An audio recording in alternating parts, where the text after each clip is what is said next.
Hello guys, welcome to my new blog. देखिए हम फिर से आ चुके हैं अपने लखनऊ और देखिएगा काम मेरा फिर से चलने लगा है।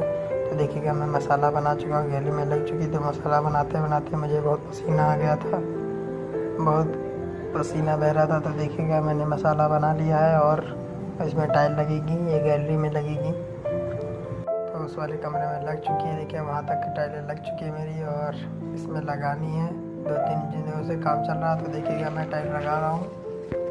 वीडियो को लास्ट तक जरूर देखें। इस वीडियो को ज़्यादा से ज़्यादा शेयर करें भाई। टाइल लगवाने के लिए मुझे संपर्क करें, मेरे डिस्क्रिप्शन में मोबाइल नंबर पड़ा हुआ है। टाइल लगवाने के लिए संपर्क करें।